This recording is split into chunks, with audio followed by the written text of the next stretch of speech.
Salut! Aujourd'hui je voulais parler d'un autre Pixar qui m'a énormément plu. Je peux même dire que c'est l'un de mes Pixar préférés, un de mes Disney préférés. Il s'agit du film Là-haut, donc qui a été réalisé par la même personne qui a fait Vice Versa et dont j'ai parlé dans une précédente vidéo. Et ce film est sorti en 2009. Je le trouve assez unique et incroyable ce film parce que il y a plein d'éléments assez, je trouve, différents des autres Disney. Déjà, je trouve qu'il réussit incroyablement, brillamment, de faire passer différentes émotions. On suit une personne âgée, donc Carl, qui perd sa femme et en quelques minutes et avec de la musique adaptée, on va dire, en fonction des éléments qu'on voit à l'écran, que ce soit des moments heureux lorsqu'ils sont en couple ou des moments un peu difficiles dans leur vie. Voilà, par exemple le rythme de la musique, etc., les images, les couleurs, la façon de les présenter et de voir cette complicité, tous ces éléments font qu'il est pour moi extrêmement facile de pleurer. On passe du rire aux larmes hyper facilement, il y a énormément de sarcasme, d'humour noir, on met en avant en fait le personnage principal et une personne âgée, chose qu'on ne voit je crois jamais dans d'autres Disney, sauf si je me trompe. Et là c'est en fait je trouve une idée vraiment unique où on a mis ensemble, on a pris plein de choses et on les a mélangées pour en faire justement cette œuvre. Ça fait pleurer, ça fait rire, il y a plein de rebondissements, il y a plein de suspense et donc j'ai voulu en parler aujourd'hui. Aussi, je trouve que j'ai regardé le film en français et le film en version originale, donc en anglais, et je trouve que la version en anglais est beaucoup plus travaillée, beaucoup plus drôle, beaucoup plus intéressante que celle en français. Donc là dans l'introduction j'ai un petit peu fait un éloge de ce Pixar qui pour moi est très brillant. Et d'un autre côté, lorsque je l'ai vu, j'ai remarqué tellement de choses complètement incongrues et illogiques et j'étais... Je sais que c'est un dessin animé, je sais que ce n'est pas la réalité, je sais qu'il n'est pas possible qu'une maison s'envole avec quelques ballons et qu'il puisse aller de l'Amérique du Nord à l'Amérique du Sud, j'en suis consciente, mais pour moi c'est hyper important en fait qu'il y ait un minimum de réalisme et il y a certaines scènes où je me dis c'est quoi, comment ils ont pu laisser passer ça? Par exemple, quand vers la fin, ils sont sur le dirigeable du méchant et ils marchent comme s'ils se baladaient normalement alors que c'est un truc impossible, je veux dire, il doit y avoir un vent de dingue. On peut pas faire ça. Ils arrivent quasiment à destination, il y a une tempête de dingue et les ballons sont intacts. Autant il y a ces éléments complètement...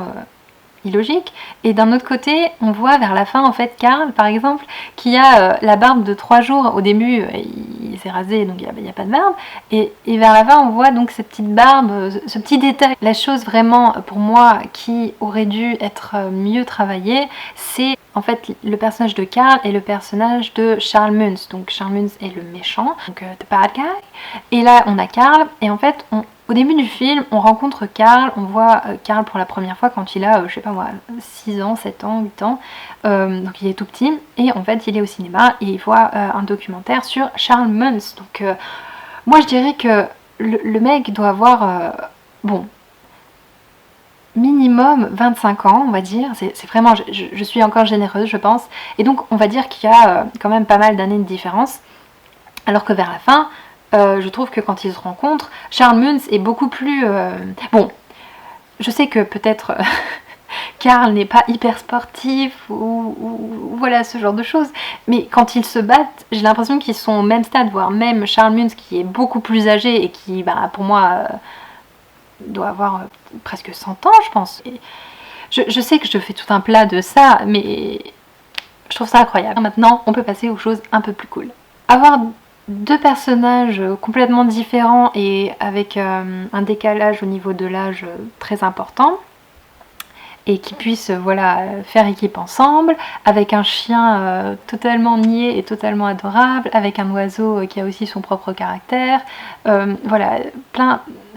voilà, c'est plein de choses qui se mélangent et je trouve que c'est juste incroyable parce que ça aborde, en fait ce film aborde aussi énormément de thématiques qui arrivent dans nos vies, à nous, humains, dans la vie de tous les jours, qu'on soit adulte, ado ou jeune, que ce soit au niveau de la mort, que ce soit au niveau voilà, des relations qui s'effritent un petit peu, le divorce par exemple. On comprend que Russell, donc le gamin, il y a ses parents qui divorcent et son père est quasiment plus présent dans sa vie et ça, voilà, ça lui fait du mal. Et c'est pas en fait la thématique du divorce présentée ainsi, je ne crois pas que je l'ai vu dans d'autres Disney. Il y a beaucoup de sarcasme, beaucoup d'humour, et même s'il y a des Disney où il y a beaucoup de sarcasme et beaucoup d'humour, par exemple je pense à Cusco, ici c'est présenté autrement. Je trouve que c'est vraiment incroyable de pouvoir faire pleurer quelqu'un, mais certainement d'autres gens aussi facilement quand en même, je crois que c'est en 5 minutes, 7 minutes, on arrive à présenter voilà, la vie de Carl et d'Ellie quand ils se rencontrent, quand ils se marient, quand ils voilà, rencontrent des difficultés, etc. Et d'avoir toutes ces émotions qui arrivent parce que c'est quelque chose auquel on peut vraiment se reconnaître quand on voit ces... En quelques minutes, ils arrivent à montrer en fait c'est quoi la vie, c'est l'amour, c'est partager des moments, c'est rencontrer des difficultés, c'est en fait faire face à des coups durs, à des choses qu'on ne peut pas changer. Par exemple, quand Ellie apprend qu'elle ne peut pas avoir d'enfant, ça nous fait mal aussi de voir cette souffrance et voilà cette résilience, ou quand elle meurt, parce que on la connaît pas beaucoup Ellie, et enfin le personnage d'Ellie on le connaît pas beaucoup, et le film réussit à faire en sorte qu'on l'adore, et qu'on a beaucoup de peine pour Carl quand il se retrouve tout seul. Et ça c'est juste magique en fait, qu'avec de la musique et des images on puisse faire ce que ce film a fait. Souvent dans les films en général, pas seulement chez Disney, on présente, on a l'habitude en fait de voir les chiens comme voilà, les meilleurs amis de l'homme, des personnages intelligents, chaleureux, gentils, etc. Et les chats plutôt comme d'odieuses bêtes. Et ici on montre des chiens qui sont assez méchants en fait. Il y a seulement Doug qui a un cœur, alors que les autres sont présentés vraiment comme des... Voilà, pas des personnages très sympas, et ils reflètent vraiment la personnalité de Charles Muntz, pour qui il travaille, et voilà, ça j'ai trouvé ça vraiment cool. Et puis le fait de leur mettre des colliers pour qu'ils puissent parler, ça c'est... Mais je veux dire, inventez ça s'il vous plaît, inventez ça. Et aussi, je trouve que de façon subtile, j'ai remarqué que ce film pouvait aussi mettre en avant cette notion de spécisme où l'homme est surpuissant et peut se permettre de faire absolument n'importe quoi, donc faire en sorte que ses chiens balayent pour lui préparent à manger, voilà, fasse absolument tout ce qu'il veut. Voilà, Charles Muntz se permet voilà, de partir à l'aventure et de tuer je ne sais pas combien d'animaux pour en fait les montrer à Carl et à Russell à la fin, et voilà, il est plein d'orgueil, plein de fierté qu'il a pu voilà, capturer, tuer autant d'animaux. Il ne sera en fait libre, on va dire, et satisfait de son existence seulement lorsqu'il aura tué l'oiseau. C'est le but de sa vie. Je suis un homme, j'ai le droit de faire absolument tout ce que je veux et personne ne me dit rien, et si on me dit quelque chose, eh bien ça va mal se passer. D'ailleurs on le voit avec Charles Muntz, mais j'y reviendrai, le mec devient totalement parano parce que quand il croise des personnes, que ce soit des archéologues ou botanistes, etc., il pense que en fait ils veulent aussi capturer l'oiseau, et donc il les tue froidement. Enfin en fait c'est un monstre le mec. Bien, passons au personnage de Carl. On remarque que depuis le début on voit sa personnalité comme surtout quelqu'un d'effacé, de timide, il ne parle pas. C'est quand il rencontre Ellie qui, elle, c'est elle qui décide des jeux, c'est elle qui fait toujours le premier pas, qui prend des initiatives et tout ça, et lui est plus un suiveur. Et on le remarque aussi au cours de leur vie ensemble, donc en couple, c'est elle qui est représentée vraiment comme... le soleil et la personne, l'élément dynamique du groupe. Vraiment intéressant de voir ces deux opposés qui représentent en fait le couple parfait. Mais lorsque elle quitte le monde, lorsqu'elle meurt, on se retrouve tout seul avec Carl, chose que voilà on n'avait pas l'habitude de faire. Et au début, oui, c'est quelqu'un de très aigri. Et puis je trouvais ça très beau aussi lorsqu'on voit Carl en fait se lever le matin, on voit le lit. Le côté où il est, c'est de l'ombre, il fait assez noir, et du côté d'Ellie, donc qui était sa place pour dormir, on voit le rayon de soleil, donc ça c'est aussi super subtil, super joli. Et c'est vrai que lorsqu'on voit ces quelques minutes où Carl se prépare pour aller chercher son courrier, la maison est assez plongée vraiment, je trouve, dans une sorte d'obscurité. Enfin, je trouve qu'on a l'impression qu'il fait froid. Justement, c'est, je pense, un peu pour mettre en place une métaphore que depuis qu'Ellie n'est pas là, en fait, son cœur est froid et vide, il y a quelque chose qui manque, en fait, c'est donc sa moitié. Puis aussi, lorsque Carl rencontre Russell, il ne remarque pas ça au début, mais parce qu'il veut le dégager. Mais au fil du film, on s'aperçoit en fait que Russell ressemble énormément à Ellie. Il est aussi spontané qu'elle. Et je pense que voilà, c'est un personnage qui lui fait énormément penser à Ellie, voire peut-être même à l'enfant, peut-être qu'ils auraient pu avoir ensemble. Présente Carl comme une personne assez égoïste et un peu renfermée sur elle-même, et au fil du film, il évolue, il grandit, il change, il devient une meilleure personne, et on le voit quand par exemple il retourne dans sa maison où en fait l'oiseau a été capturé, Russell part à sa recherche, etc. Donc tous les personnages en fait sont séparés, et quand il retourne dans cette maison, encore une fois, on voit cette maison un peu sombre, et c'est parce que c'est par rapport aux émotions en fait qu'il est en train de vivre, Carl. Et quand il trouve l'album et il trouve en fait les photos de la vie avec Ellie, ça m'émeut en fait, ce film m'émeut, donc en parler des fois c'est pas facile. Il trouve l'album avec les photos, et quand il voit le message d'Ellie qui lui dit merci pour cette aventure, maintenant tu peux vivre la tienne. Désolée.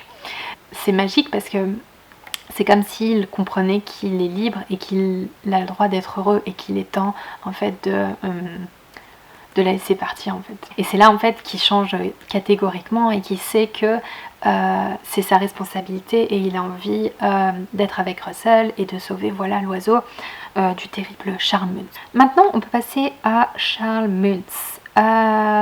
Donc déjà plein de choses assez incroyables au niveau de ce personnage.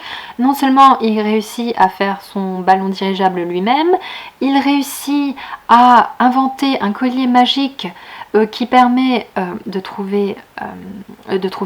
permettre aux chiens de parler. Il a l'air d'être aussi quelqu'un d'assez distingué, peut-être riche, et voilà, il se permet de faire des choses pas très cool. Et je pense que c'est voilà le fait que quand il était jeune, on lui a dit quelque chose qui lui a pas plu, et son désir de prouver en fait que ce qu'il dit est vrai, ça dirige toute sa vie. Donc il a jamais construit quelque chose, pas eu de relation, etc. Il était vraiment seul avec ses chiens, et c'est ça aussi la différence entre lui et Carl, c'est que Carl a réussi à s'ouvrir et à faire entrer des gens dans sa vie, alors que Charles Muntz est tellement crispé fixé en fait sur son objectif, que pour lui tout le monde est un ennemi, et il n'a pas envie, voilà, c'est juste ses chiens, je ne sais pas au final s'il les aime ou s'ils sont plus là pour l'aider en fait à capturer donc l'oiseau.